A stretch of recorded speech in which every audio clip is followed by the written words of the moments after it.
प्रणाम बाबा। अध्यात्म जगत के आप भीष्म पितामह हैं। कितने सारे अनसुलझे प्रश्न के उत्तर आप कितनी सरलता से दे देते हैं। आज धर्म के नाम पर कितनी बकवास चल रही है। बाकी का देश तो अध्यात्म शून्य ही हो गया है। आप जैसे सदगुरु की देशना भारत को फिर विश्व गुरु बना सकता है। आज पाखंडी गुरु की अपनी जंजाल है, तो फिर मैं ओशो धारा से जुड़ा हुआ व्यक्ति शिष्य, क्या आप मुझे शिष्य रूप में स्वीकार करेंगे? आपको सुनने के बाद ओशो धारा के समर्थ गुरु सिद्धार्थ ओलिया के कथन में मुझे आपकी तरह ऑथेंटिसिटी नजर नहीं आती।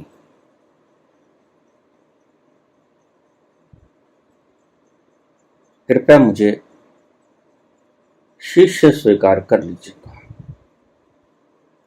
अभी मेरी श्रद्धा आपके साथ है।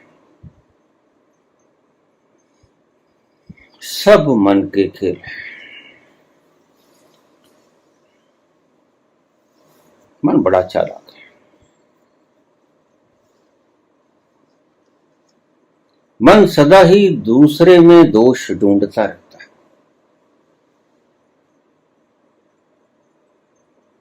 तो यहां सिद्धार्थ ओलिया की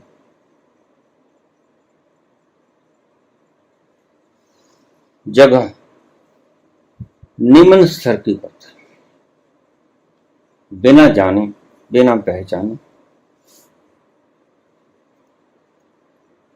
कभी भी दो बुद्ध पुरुषों के भीतर कंपैरिजन मत करना। तुलना तब करना जब तुम उस शिखर को छू जाओ। और मजे की बात है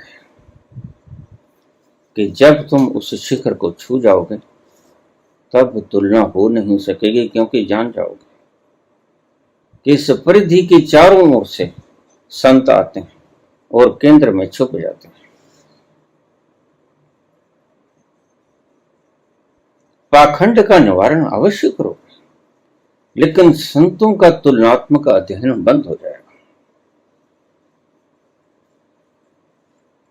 एक प्रश्न और साथ में लेते चलें। पूछा है महावीर प्रसाद उपाध्याय ने,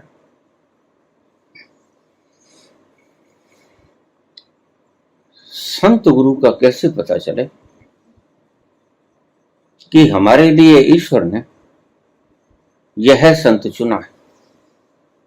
बड़ा सुंदर प्रश्न है।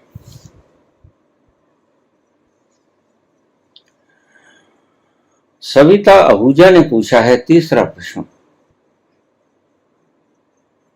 कि बाबा हमें पता क्या चले कि यह हमारे आत्मा का आदेश है, परमात्मा का आदेश है। सभी प्रश्नों को एक साथ ही लपेट लेता हूं। मैंने कहा तुमने वीडियो को ठीक से सुना नहीं।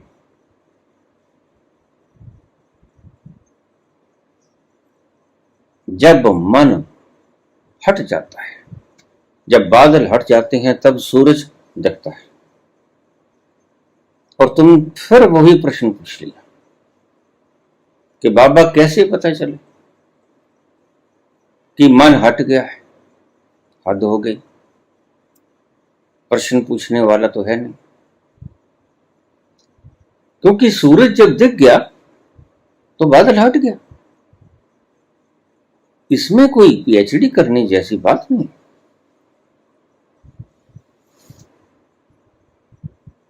कैसे पता चले कि यह आवाज, यह आदेश परमात्मा का आदेश?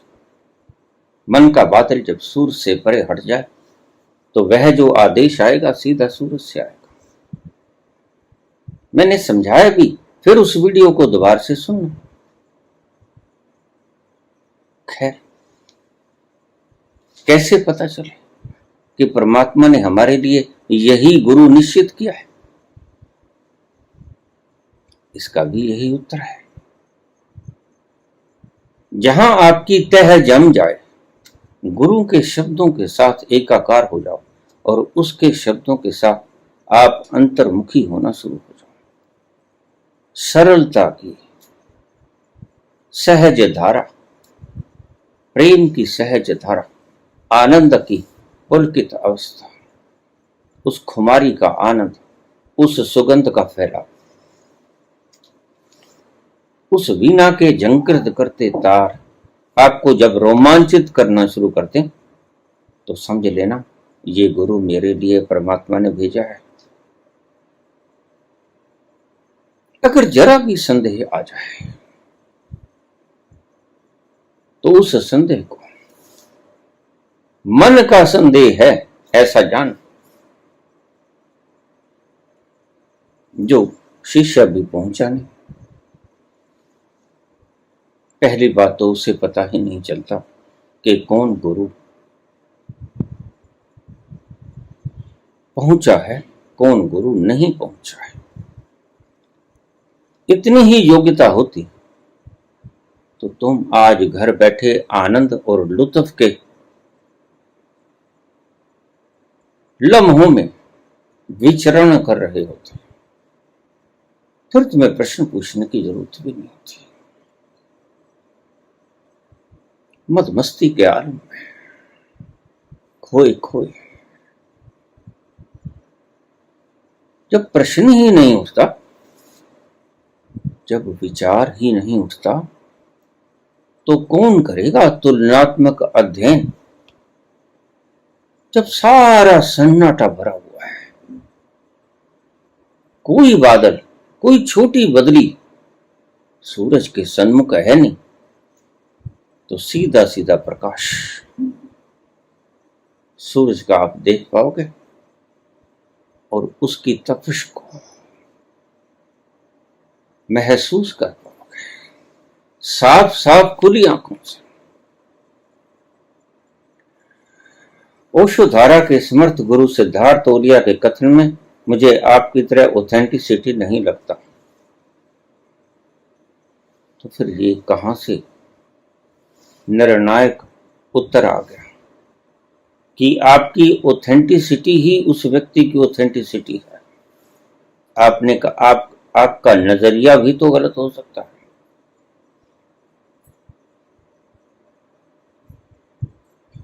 थोड़ा बच के, मुश्किल से मुश्किल सवाल है गुरु को खोजना। मन भटके, दो अल्फाज उधर से ठीक सुन लिए उधर भागोगे, दो अल्फाज इधर से सुन लिए इधर भागोगे, दो अल्फाज कहीं और से ठीक सुन लिए वहां भागोगे। मन का स्वभाव है भागना, मन का स्वभाव है दौड़ना, मन का स्वभाव ठहरना नहीं। और अगर मन ठहर जाए तो मन मर जाता है।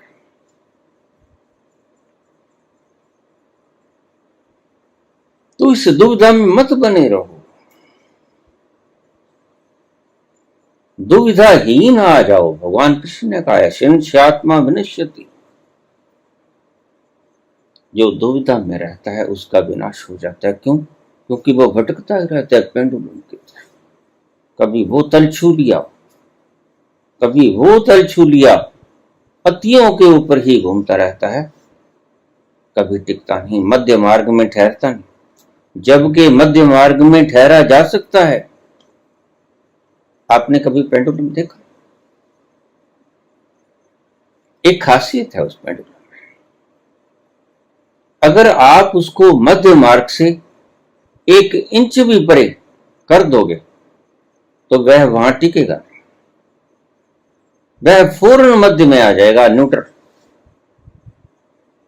और अगर आप उसको इस पार 1 इंच कर दोगे तो वहां भी नहीं ठहरेगा। पेंडुलम की यह विशेषता है कि वह बिल्कुल मध्य में ठहरेगा आकर। आप चाहे उसको कहीं पर ले जाओ, आप इस अति पे ले जाओ, आप उस अति पे ले जाओ, आप मध्य मार्ग से 1 इंच इधर खसका दो, 1 इंच इधर खसका दो, लेकिन वह मध्य में आ ही जाएगा। उसका स्वभाव। बस आपका मन इसी तरह है। आपका मन अतियों से अतियों तक डोलता है और आपका स्वभाव मध्य मार्ग की तरह, इसलिए बुद्ध ने कहा मध्य मार्ग में ठहर जाओ। ये बिल्कुल वही शब्द थे जो कृष्ण ने कहा था, अपनी प्रज्ञा में स्थित हो जाओ। यह बिल्कुल वही शब्द थे जो महावीर ने कहा, कैवल्य में स्थित हो जाओ। बुद्ध ने कहा, दृष्टा में स्थित हो जाओ। कबीर ने कहा, राम में ठहर जाओ। नानक ने कहा, उसमें ही ठहर जाओ।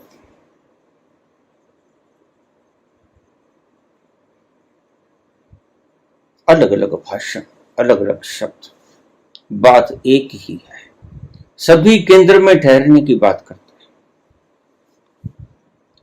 उसके लिए शब्द कोई भी प्रयोग कर लिए गए हों, भाषाएं बड़ी अनेक हैं और भाषाएं सदा ही तुच्छ होती हैं।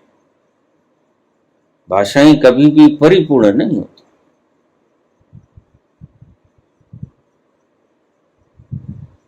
अगर मुझे सुनने से आनंद आता है और आपकी आत्मा कहती है कि हाँ मिल गया, आपकी आत्मा भीतर से पुकार देती है, एफर्मेशन करती है कि मिल गया जिसकी चाहत थी, और आत्मा ये पुकार करे, मन से मत तोल लेना। कई बार मन की आवाज को तुम आत्मा की आवाज सुनकर फैसला करने में जल्दबाजी कर लेते हैं।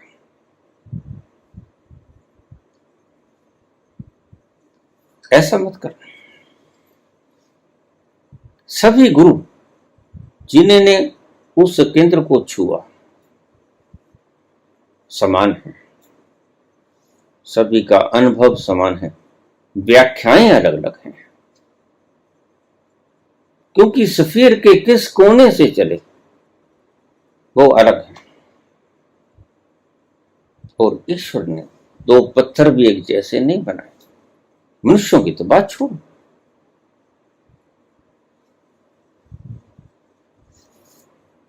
कौन ऑथेंटिक है, कौन ऑथेंटिक नहीं है, कृपा करके इसकी बातें अभी जज करनी बंद करो। अभी तुम इस योग्य नहीं हो गए हो कि ऑथेंटिसिटी को परख। अभी आंखें बंद हैं और बंद आंखों वाला बहस कर सकता है। गुलाब लाल है, गुलाब काला है, गुलाब सफेद है, गुलाब पीला है, लेकिन उसकी सारी व्याख्याएं महज कोरे शब्दों के अलावा और कुछ नहीं। आपकी सारी तुलनात्मक अध्ययन गलत है, शाब्दिक है, और शब्दों में लिखी हुई चीजें आपके किसी काम के नहीं। इसलिए कबीर बार बार कहते हैं, तुम कहते कागज की लिख, और मैं बार बार कहता हूं शास्त्रों को जला दो। आपको किसी शास्त्र ने कभी क्या दिया, जरा सोचना, अकेले में बैठ के सोचना, क्या पता दिया? कुछ उसका रास्ता बतलाया, कुछ तुम्हारे मार्ग में तुम्हें बढ़ने के लिए प्रेरणा दी। शास्त्रों ने तुम्हें काले शब्दों के अतिरिक्त और कुछ नहीं दिया, और तुम कहते हो कि ये पाखंडी लोग आज दूषित कर रहे हैं, तो तुम दूषित होना बंद कर दो। तुम तुम्हारे मालिक हो। तुम्हें किसने कहा कि तुम भी इनके साथ ही दूषित हो जाओ? तुम अपने आप को तो इस आग से बचा लो, और प्रत्येक व्यक्ति अगर अपने आप को इस पाखंड की आग से बचा लेगा तो एक दिन ऐसा आएगा जब हम फिर से विश्वगुरु बन जाएंगे।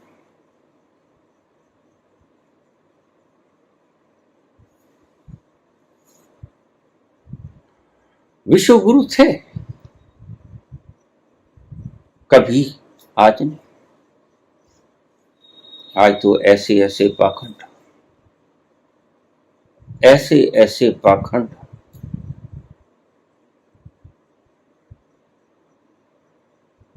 इस इंटरनेट की खूबियां भी हैं।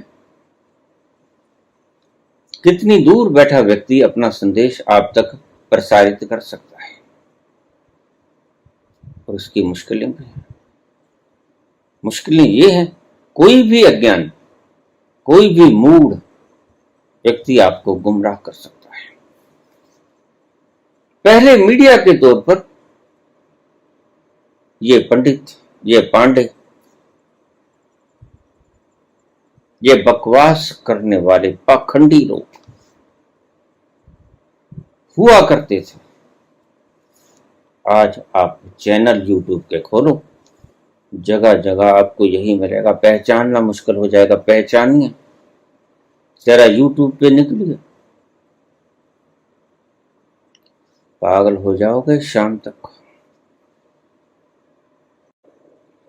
वो भी क्या वक्त था जब गुरु अपने सानिध्य में बैठा के 20-50 शिष्यों को सही उपदेश दिया करता था, आत्म कल्याणार्थ, कि आप कैसे उस तल को छू जाओ। जीवन में सुखी रहने का एक सूत्र नहीं, एक अस्तित्व। वो तुम्हारी खोपड़ी को प्रशिक्षित तो करता ही था, अन्य विद्याएं, कुशलताएं भी तुम्हें समझाता था, लेकिन साथ ही आपको ये समझाना नहीं भूलता था कि हु आर यू, तुम हो कौन। ये भी आवश्यक है, कलाएं आवश्यक है, क्योंकि कलाओं के बिना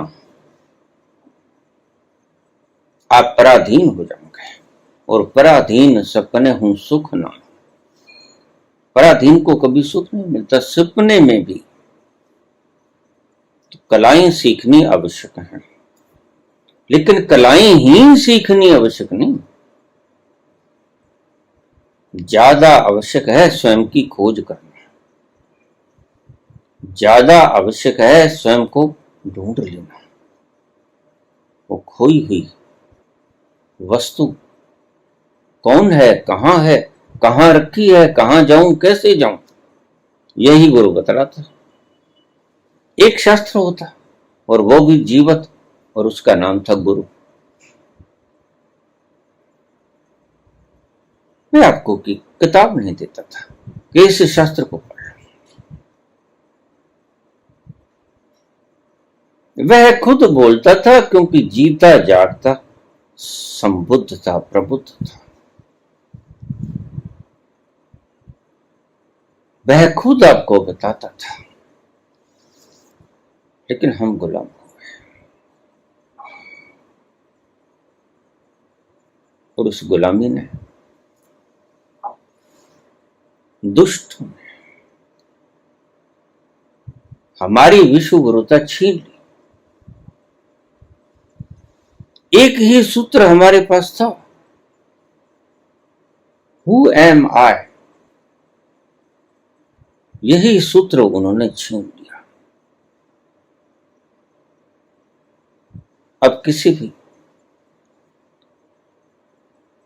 पाठशाला की किसी भी क्लास में यह पढ़ाया नहीं जाता कि हु एम आई, और पहले सभी क्लासेस में यही पढ़ाया जाता था कि तुम हो कौन।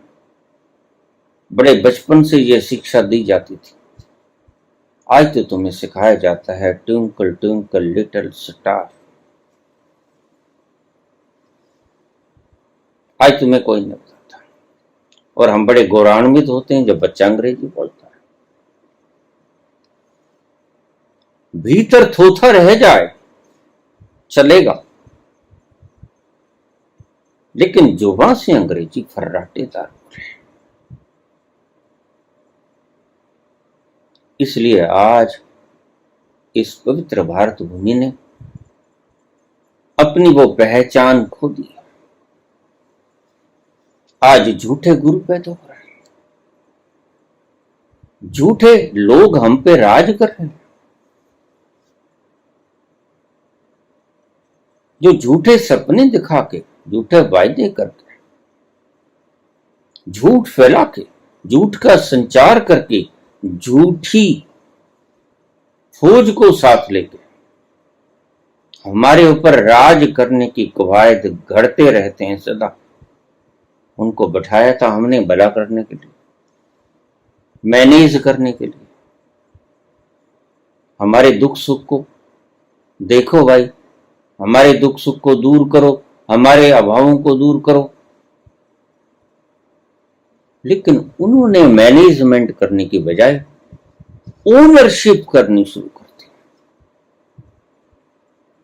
वो मालिक बन बैठे, भूल गए बंदर को अदरक का स्वाद पता नहीं चलता।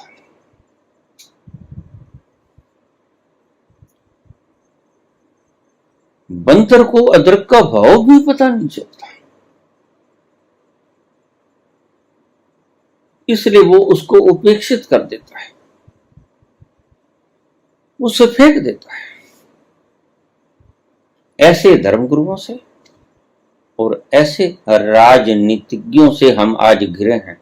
घोर कलयुग है, घोर अंधकार है, और आज घोरतम अंधकार आ गया है। और धिक्कार है उन लोगों पे जिन्होंने ऐसे गुरुओं को पहचान दी, और धिक्कार है उन लोगों पे जिन्होंने ऐसे राजनीतिज्ञों को कुर्सी पर बैठाया।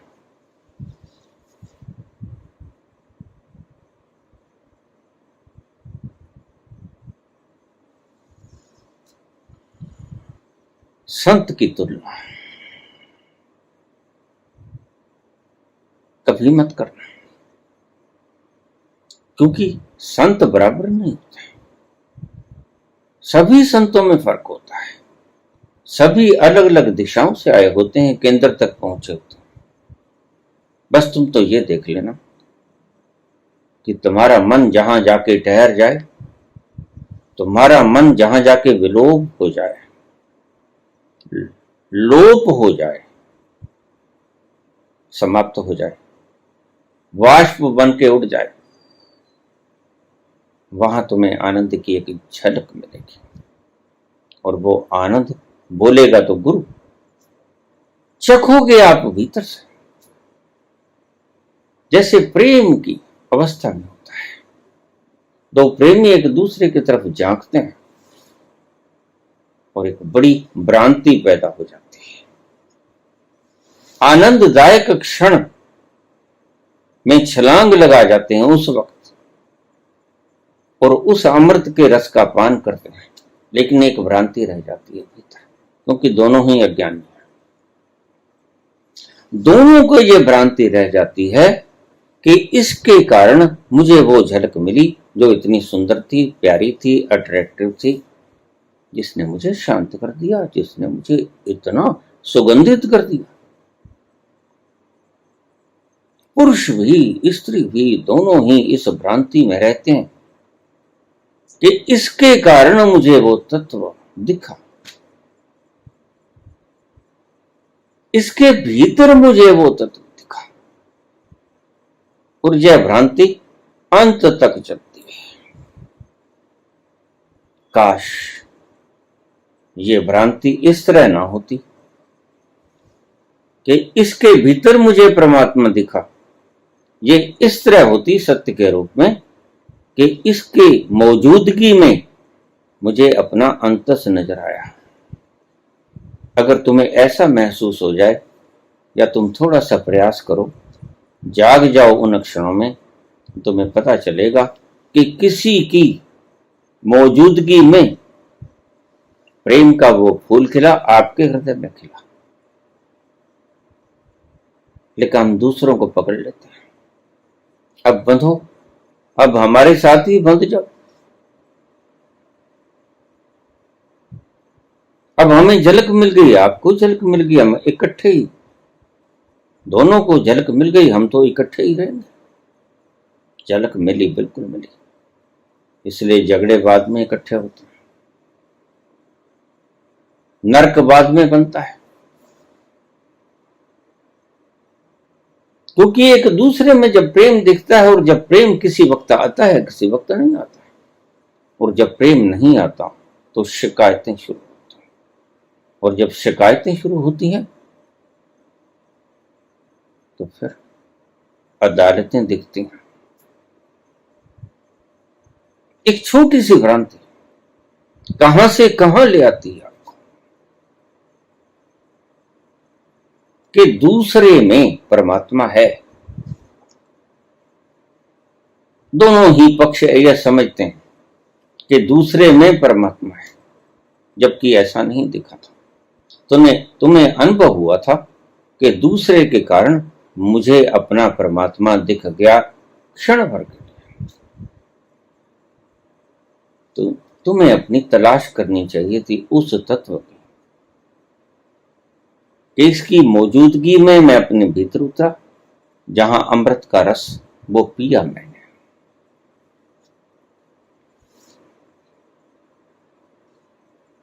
मैं आपको स्वीकार करता हूं या नहीं शिष्य रूप में, यह मायने नहीं रखता,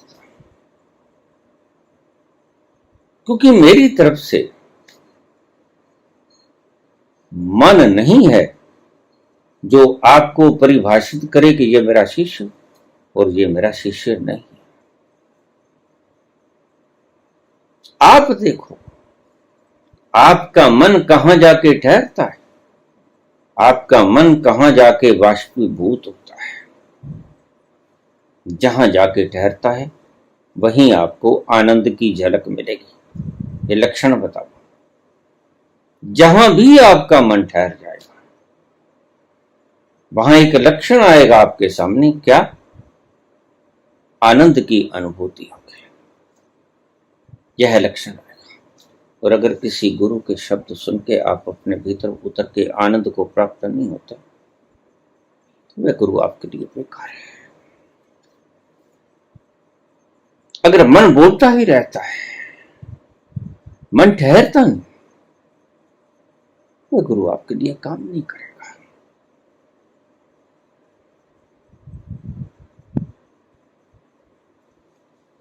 गुरु को देखते ही, गुरु को सुनते ही, पहला वचन सुनते ही आपकी आत्मा तत्क्षण गवाही दे देती है कि हाँ, मिल गया जिसकी तलाश थी। और अगर आपकी आत्मा ये गवाही दे दे, फिर आगे चाहे कोई फर्क नहीं पड़ता। गुरु गूंगे गुरु बावरे, गुरु कह रही उदास। फिर अगर आनंद की झलक आ जाए तो आपने आम खाने हैं या पेड़ गिनना है, वह कितना पड़ा है, उसमें कितना ज्ञान है, ये तोड़ मोल क्यों? जिसके सानिध्य में आने से आपका मन ठहरा, जिसके सानिध्य में आने से आपका बार बार मन वहीं जाने को किया, यही पहचान है आपके लिए गुरु की। सभी के लिए ऐसा हो जरूरी नहीं, सभी के लिए अलग अलग से गुरु होंगे जहां उनका मन ठहर जाएगा। और ईश्वर ने ये किया तो अच्छा ही किया, क्योंकि एक व्यक्ति सारी दुनिया को संभाल नहीं पाएगा, एक व्यक्ति सारी दुनिया को समाधि युक्त नहीं कर पाएगा। उसका संदेश तो सभी जगह पहुंच सकता है, लेकिन उसकी रेंज, आनंद की रेंज सभी जगह नहीं पहुंच सकती। आज मैंने बहुत से ऐसे संस्थान देखे हैं जहां गुरु से बात करने का वक्त नहीं। और अगर आप गुरु के सानिध्य में या गुरु से बात करने की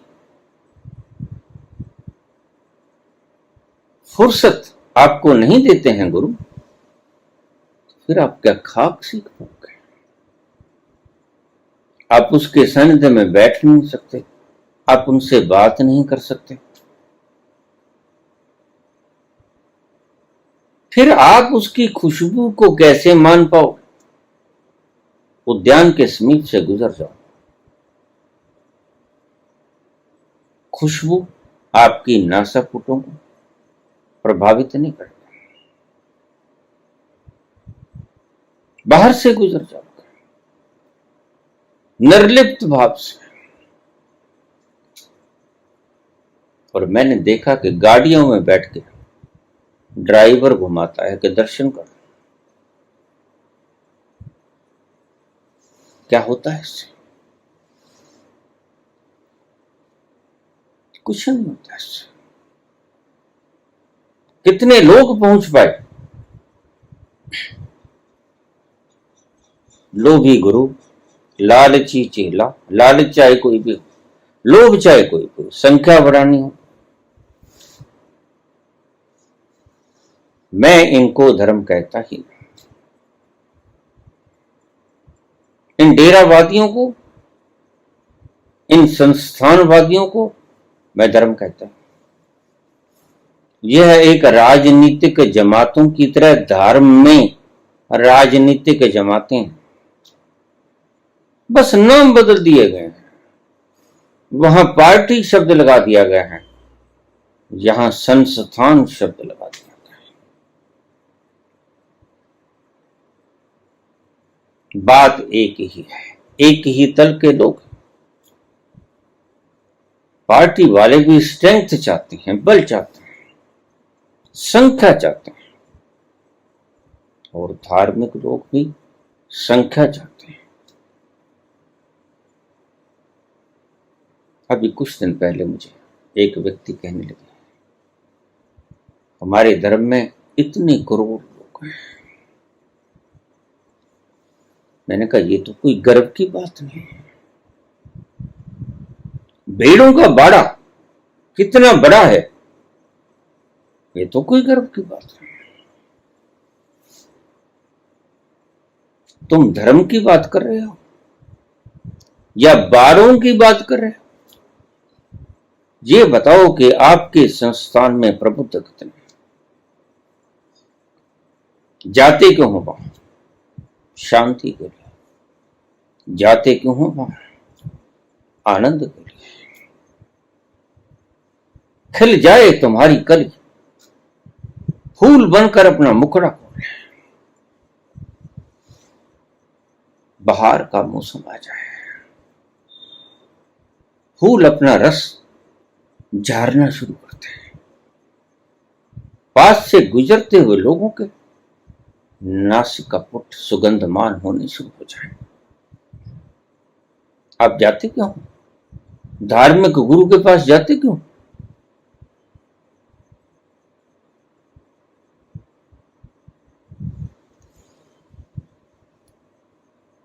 मुझे एक आदेश हुआ था,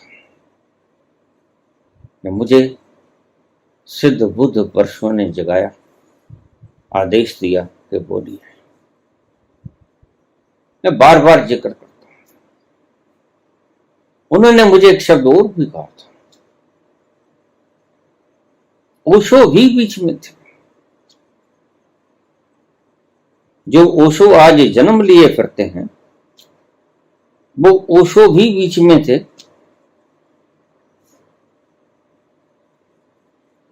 2020 की बात है।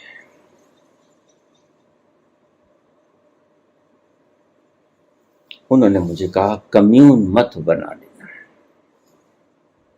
अवश्य ही कम्यून ने उनका सारा सिस्टम गड़बड़ा दिया होगा। इस अनुभव से युक्त उस व्यक्ति ने मुझे कहा कम्यून भूल के भी मत बना देना। हम आपके पास इसलिए नहीं आए कि आप इस सारे संसार को विश्व गुरु बना दो, धरती को विश्व गुरु बना दो, नहीं।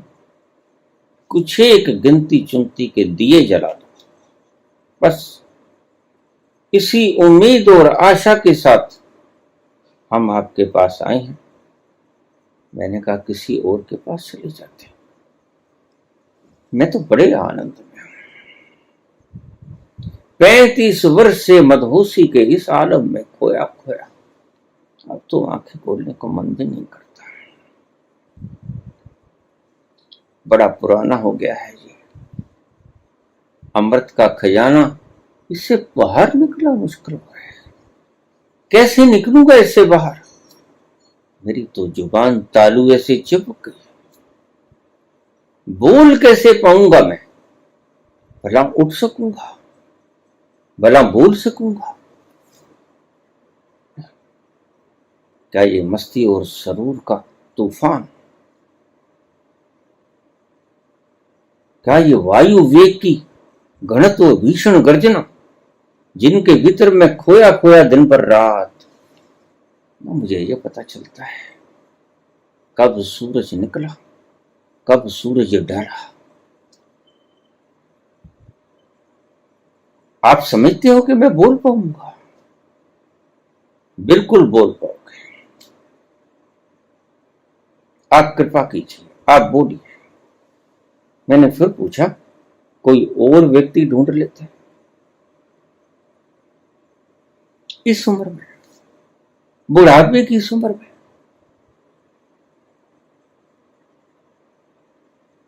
और कोई होता तो आपके पास आते ही नहीं थे। ये जवाब था उन संत सिद्धों का। और कोई होता तो आपके पास हम आते, और नहीं था इसलिए आपके पास आए। आप कृपा कीजिए, मानवता के ऊपर तरस कीजिए। बुरी हालत है, इसलिए आपके पास सब इकट्ठे हो गए। मैंने सिरोधार किया, ठीक, और अपना मिशन शुरू कर दिया। और मैंने कभी कोई प्रयास नहीं किया। सब उन सिद्धों बुद्धों की कृपा से सब होता चला गया, सब इकट्ठा होता गया।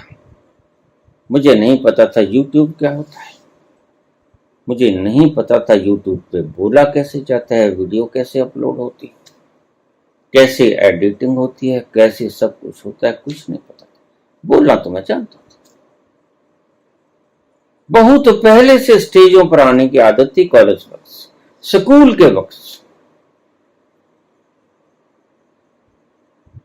उसका तो मैं अभ्यस्त था। रामलीला में राम जी का रोल करता था, उसका भी मैं अभ्यस्त था। जनता के सामने आने जाने, बोलने गाने वगैरह की कोई दिक्कत मुझे नहीं थी, बोल तो सकता था। लेकिन बाकी की ये टेक्नोलॉजी का मुझे कुछ पता नहीं था। लेकिन उन्होंने सभी कृपा की, सभी लोग मिला दिए, एकदम से इकट्ठे हो गए, और ये कारवां चल पड़ा, और कारवां चल ही रहा है।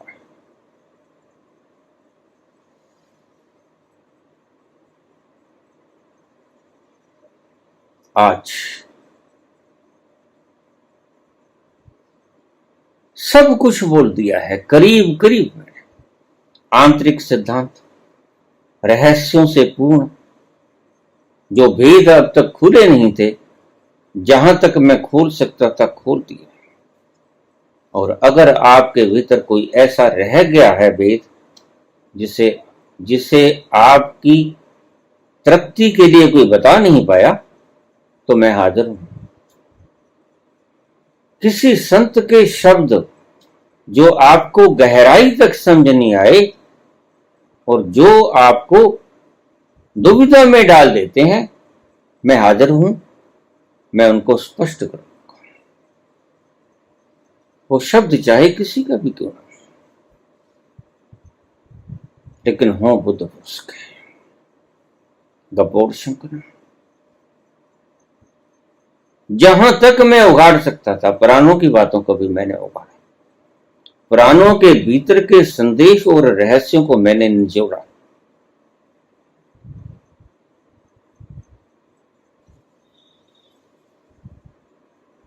गुरु की पहचान आप नहीं कर पाओगे। गुरु के करीब पहुंचकर जैसे फूल की पहचान आप नहीं करते, आपका नाक करता है। फूल के पास जाकर आप अजीब सी सुगंधी महसूस करते हैं। बस संत के पास जाकर आप अजीब सी सुगंधी महसूस करोगे, मन ठहर जाएगा। जैसे ही मन ठहरा, आप अपने अंतस में प्रवेश करना शुरू कर दो, और अंतस में प्रवेश करने से आनंद की हल्की हल्की हल्की हल्की छाया, मदमस्ती का धीरे धीरे बढ़ना शुरू हो जाएगा, और एक वक्त आएगा आपको पता भी नहीं चलेगा, क्योंकि इस सारे क्रियाकलाप में आपने करना कुछ नहीं। ये अद्भुत मार्ग मैंने आपको दिया है। इस सारे क्रियाकलाप में आपने करना कुछ नहीं। क्रियाएं तो आप रोज ही करते हो, भोजन भी करते हो, स्नान भी करते हो, दैनिक निवृत्ति के लिए जो भी कुछ है आप करते हो। तो अगर मैंने क्रिया योग बताया तो वो महज इसलिए बताया कि क्रिया योग जितनी ज्यादा मात्रा में करोगे वो आपको नए करने में सहायता करेगा। शब्दों को समझ लेना ठीक तरह से।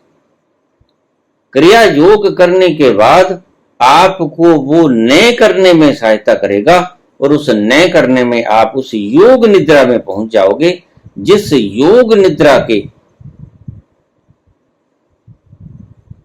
टाइटल के तले आज नकली गुरु आपको मूर्ख बना रहे हैं। पांव को शिथिल कर लो, ब्रेन को शिथिल कर लो, हाथों को शिथिल कर लो, आंखों को शिथिल कर लो। कोई भी नहीं कहेगा आपको, आपका अंत से ही आपको उस योग निद्रा में ले जाएगा। मैंने सब प्रकार से आपको मुक्त करने की चेष्टा की, कुछ न करने से, सब शिथिल करने से आप योग निद्रा में पहुंच जाते। यही मैं कहता हूं, कुछ ना करो, बी रिलैक्स, छोड़ दो सब, होने दो जो होता है। यही मूल सूत्र है। गुरु को आप पहचान भी ना सकोगे। गुरु को पहचानने में वक्त खराब भी मत करना, और गुरु की तुलनात्मक अध्ययन तो कभी भी मत करना, चूक जाओगे।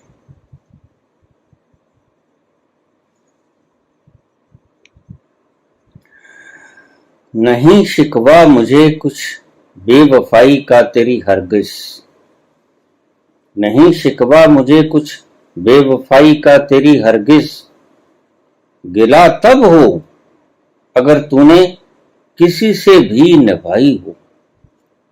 नहीं शिकवा मुझे कुछ बेवफाई का तेरे हरगिज़, गिला तब हो अगर तूने किसी से भी निभाई हो। मन बड़ा बेवफा है, मन बेवफा है। मन किसी को बख्शता नहीं, मन किसी से निभाता नहीं, इसीलिए मन बेवफा है। ये किसी से निभाता नहीं, इसलिए इसका गिला मत करो। यह तुम्हें भटकाएगा, बिल्कुल भटकाएगा, इसकी आदत है। इसको काम ही ये सौंपा गया है, ढक ले उस विराट को, ढक ले उस आकाश को, छा जा इस आसमान में, छा जा इस वातावरण में। कोई किरण सूरज की पहुंचे नहीं धरती तक, तो गिला मत करना। ये मन ऐसा ही तड़पाता रहे, पेंडुलम की तरह। इसकी भटकन को देखो, पहचान, और पेंडुलम की तरह एक अति से दूसरी अति पर जाना बंद करो, मध्य में ठहर। जब ठहर गए तो आप अपने ही अंतस में उतरना शुरू हो जाओ। जब तक भटकते रहोगे पेंडुलम की तरह, तुम अपने अंतस में नहीं जा पाओगे। संस्कृत का एक श्लोक है, अति सर्वत्र वर्जित।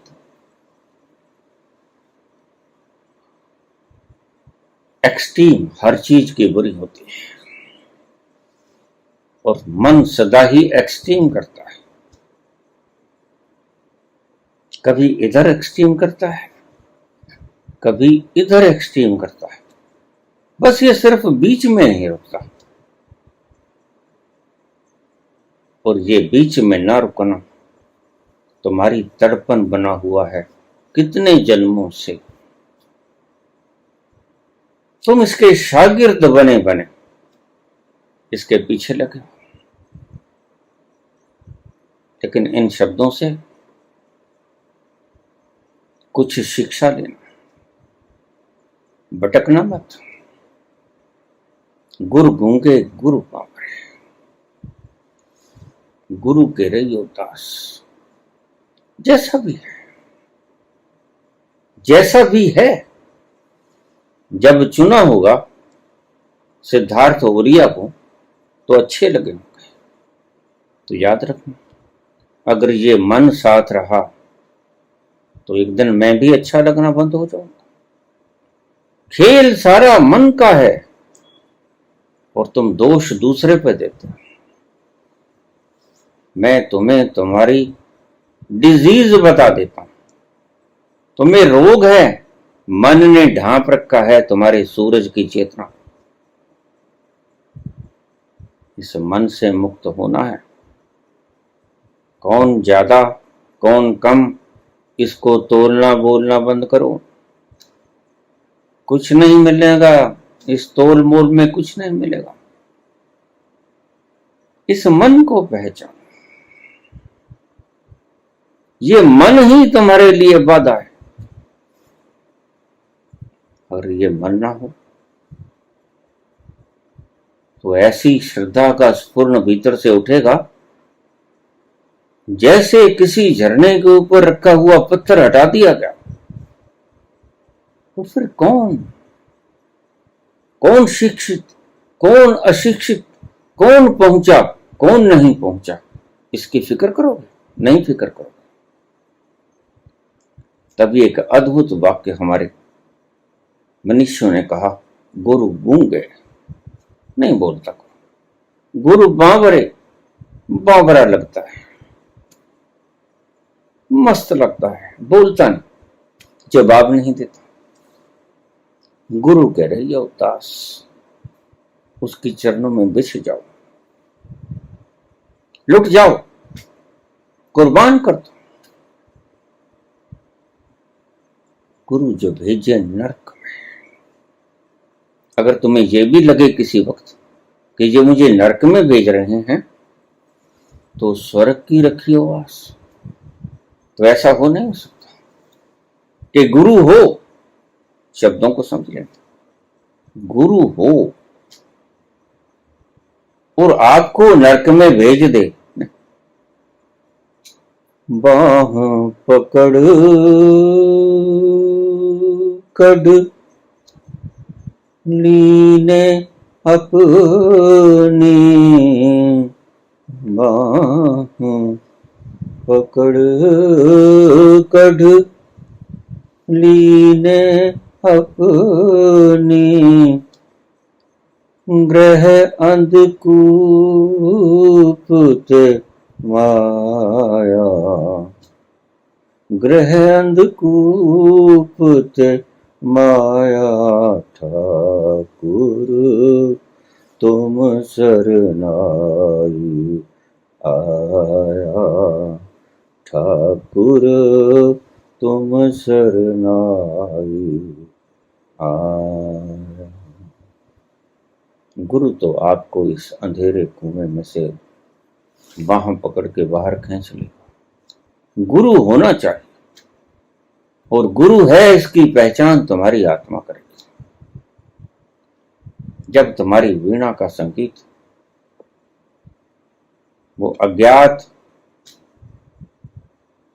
हाथ तुम्हारी वीणा के तारों पर फिरने लगे और अद्भुत संगीत तुम्हारे हृदय में उठने लगे, झंकृत होना लगे, तुम्हारा रोआ रोआ उस आनंद से अभिभूत हो जाए, तो पहचान लेना, हाँ यही है, यही है, यही है।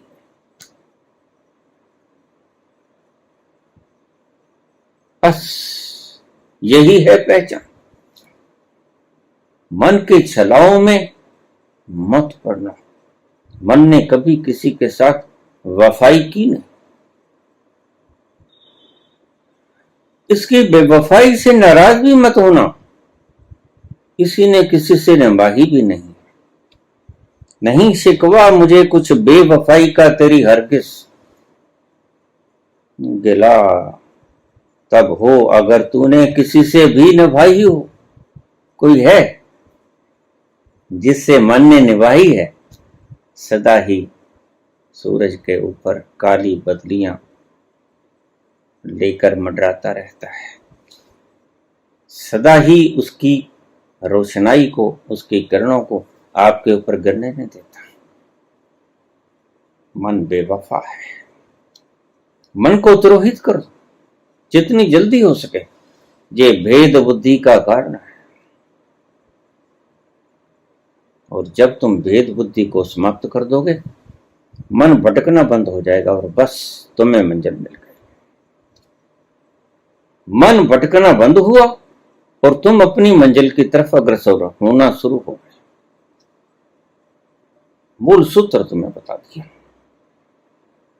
मन बेवफा है, इससे कोई गिला भी मत करना, क्योंकि इसने कभी किसी से निभाही ही नहीं, सबके साथ बेवफाई की है।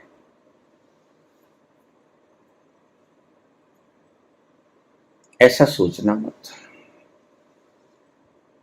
तुम्हारी श्रद्धा की कमी है, गुरु की कोई कमी नहीं। गुरु में कोई कमी नहीं होती। गुरु तो अगर पत्थर भी है और शिष्य अगर धन्ना भी है, तो धन्ना पत्थर में ही परमात्मा को तलाश लेता है। पत्थर बोलता नहीं, पत्थर कोई उपदेश नहीं देता, पत्थर कोई शास्त्र की बात नहीं समझाता, कोई रहस्य की बात नहीं समझाता। काम करती है तुम्हारी श्रद्धा की अंतरंग गहराई। गुरु तो एक सिर्फ ऑब्जेक्ट की तरह, शीशे की तरह तुम्हारे सामने खड़ा होता है। अपना चेहरा देख लो, बस। गुरु का यही काम है कि तुम्हें तुम्हारा चेहरा दिखाता रहे।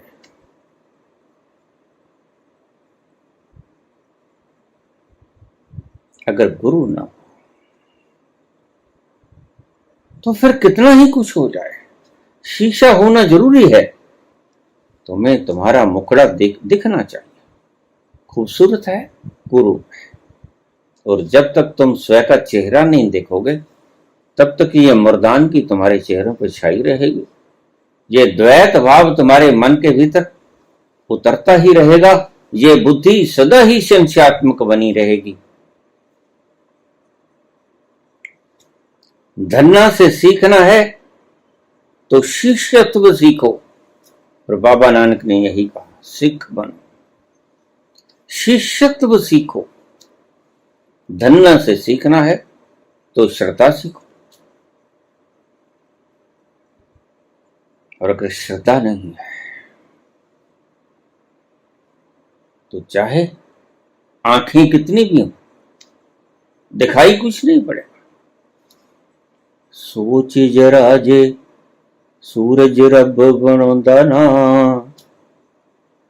सोच जरा जे सूरज रब बनौंदा ना, ਅੱਖੀਆਂ ਸੋ ਹੁੰਦੀਆਂ ਨਜ਼ਰ ਕੁਝ ਆਉਂਦਾ ਨਾ, ਅੱਖੀਆਂ ਸੋ ਹੁੰਦੀਆਂ ਨਜ਼ਰ ਕੁਝ ਆਉਂਦਾ ਨਾ, ਪਰ ਭਗਤ ਨਿਰਾਲੇ ਨੇ,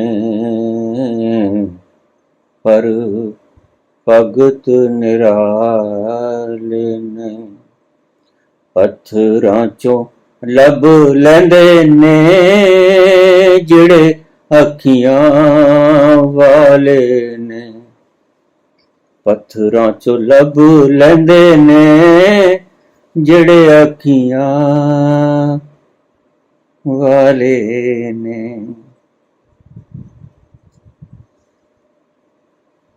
श्रद्धा पैदा करो, श्रद्धा की आंख पैदा करो।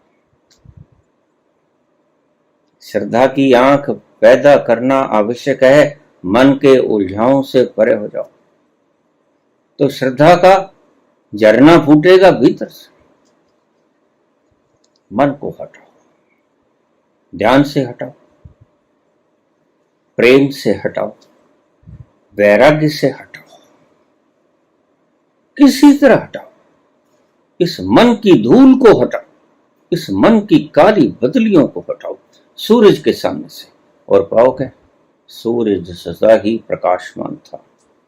सूरज एक पल के लिए भी कभी लुप्त नहीं हुआ था।